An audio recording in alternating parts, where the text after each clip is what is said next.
Hey everybody, Rich with Prep You down here in the bunker, and it is Saturday, so it must be range tip of the week.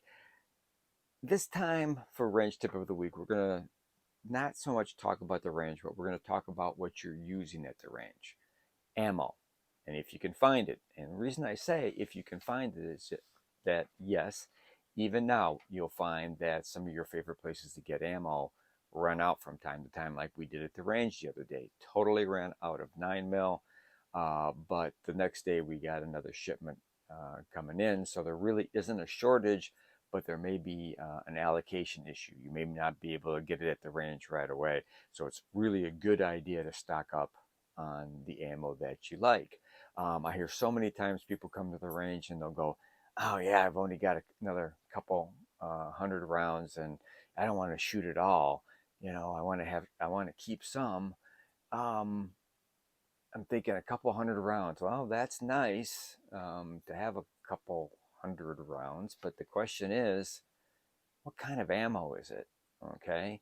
And do you just buy the ammo when you come to the range and then you shoot all that ammo in the range? Probably not a good idea. It's probably a good idea that you keep some ammo at home. And if you're looking behind me, you're going, looks like Rich keeps some ammo at home. I do. And the question always comes up, how much ammo is too much ammo? Well, that's up to you, you know. Um, my comment is you can never have enough ammo. It's always good to have extra. Um, some people say, well, Rich, you're not going to bug out with all that ammo. Nope, I'm not going to bug out with all that ammo. And we're going to talk about that in a second and what I do to make sure that I always have ammo wherever I'm going to be. But anyhow, that's only part of the video. So let's talk about this video. This video is ammo, acquiring, storage, and stockpiling. The first thing we need to talk about is there's really three kinds of ammo. Okay, at least the way I look at it. There's hunting ammo, there's training ammo, and there's self-defense ammo. That pretty much covers it all. And based on what type of firearm you have, be it a pistol or a rifle, you're gonna have one, two, maybe even three types of ammo for that. It used to be before they came out with self-defense rifle ammo. For your rifle, you really had, a couple choices. I mean, you had training ammo, I guess, really. Probably I would consider low end uh, hunting ammo, and then you have your hunting ammo, which you're going to pay more money for because you want it to be accurate. You want it to hit your target where you're aiming. For pistols, you have your target ammo and you have your self-defense ammo. I suppose you could throw in another type of ammo for pistols, shotguns, and rifles. If you're doing three gun, you might have better ammo for that. Um, it all depends. You may even reload your own ammo for your competition. I know a lot of people do. We have one gentleman at the range, Craig, and he is a competition shooter, and he reloads all his own, and he uses specific loads, specific powders, specific bullets for the type of competition he's going to be involved in. So you can really go beyond the three categories. You can break down those categories. So I suppose you have hunting, training, self-defense, and competition. So let's call it four different ones. You know, um, a lot of people say, like we talked about, how much ammo um, do you need to have with you?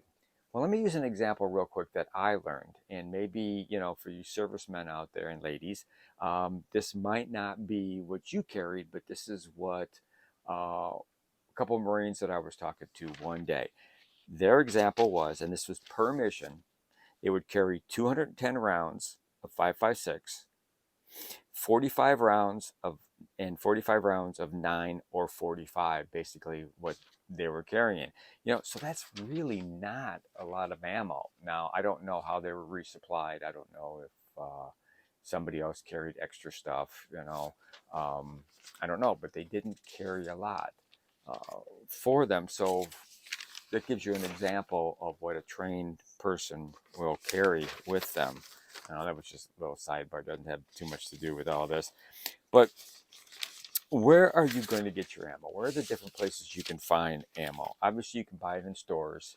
Um, some stores, if you're, if you're buying like 50 or 100 or 150 rounds, it gets kind of expensive. Obviously, the way you want to buy it is in bulk. If you can buy it in bulk in nice sturdy cans, that's the best way to do it.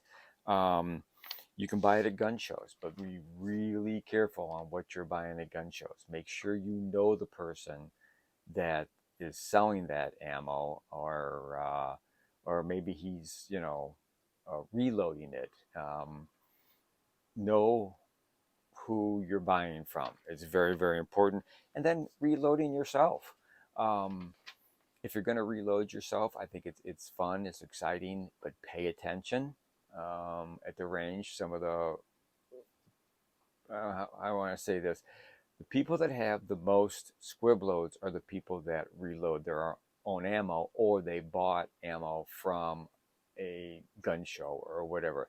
Hey, I'm not dissing reloaders. I'm not dissing the people that are selling the ammo at gun shows, but you just have to be careful. You have to know your sources, and if you're going to reload, you have to pay attention to what you're doing. That's just the way it is.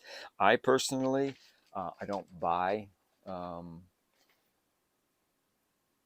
you know, other than bulk. Let's just put it that way, online and in bulk.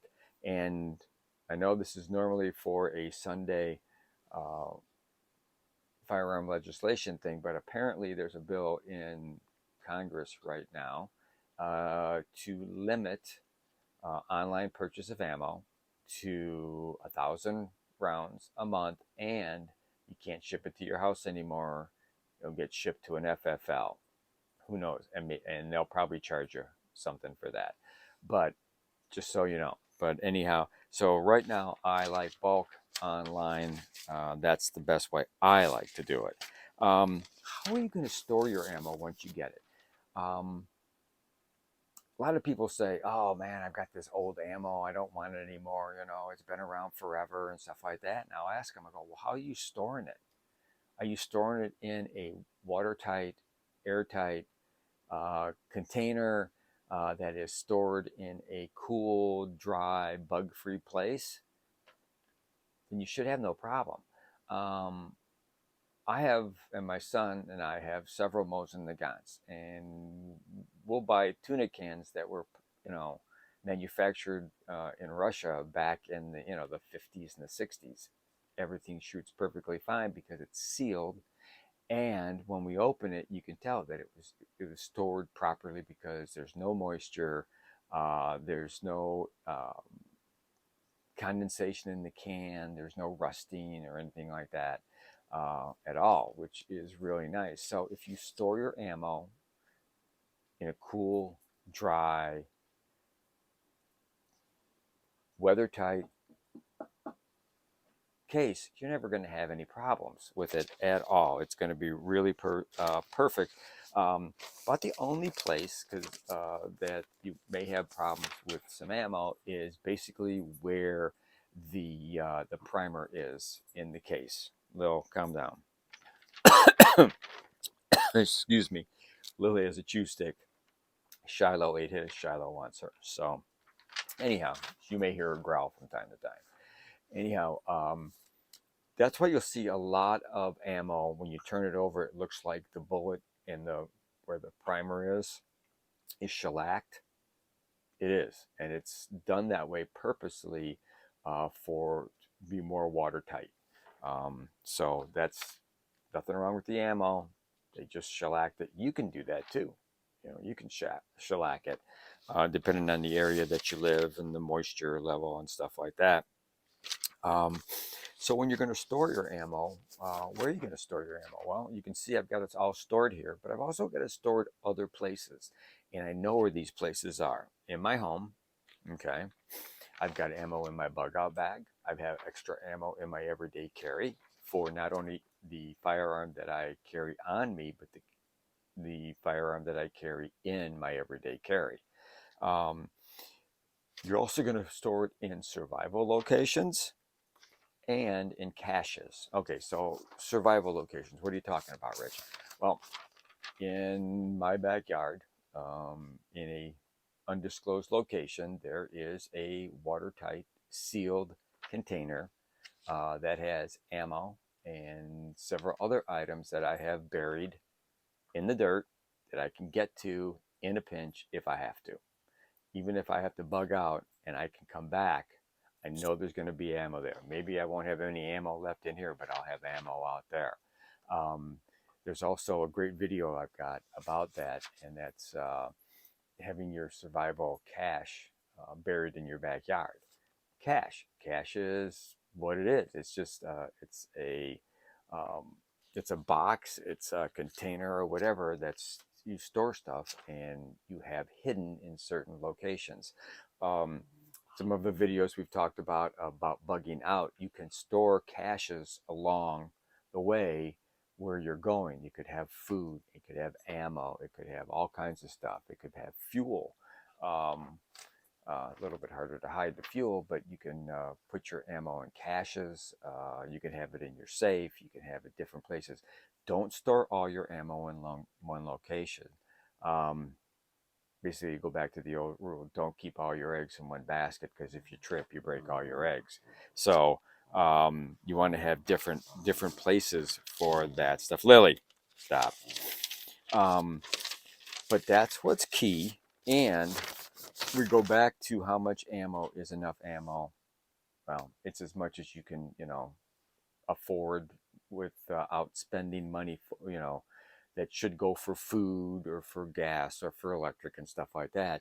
Um, but yeah, you're always saying, well, Rich, you're never going to take all that with you. No, I'm never going to take this all with me, but there's only a 3% chance that I'm bugging out anyhow. There's 97% chance that I'm staying here in case something happens.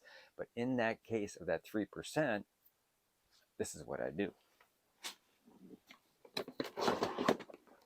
This is one plastic container, and what it's got is it's got every caliber and shotgun that I use. So if I can't grab anything else, I can grab this one. This is my mixed ammo, and I'm out of here. So that's one way that you can store different stuff. I also use storage cans for fire starter stuff, emergency dental stuff. These are full magazines. You can just grab those and go. But that's it. That is your range tip of the week. Ammo. How to get it, where to get it from, how much you need, how to store it, and where to store it. So I hope this helped you out, or maybe it just enhances what you have, and you'll go, yeah, that's what I do.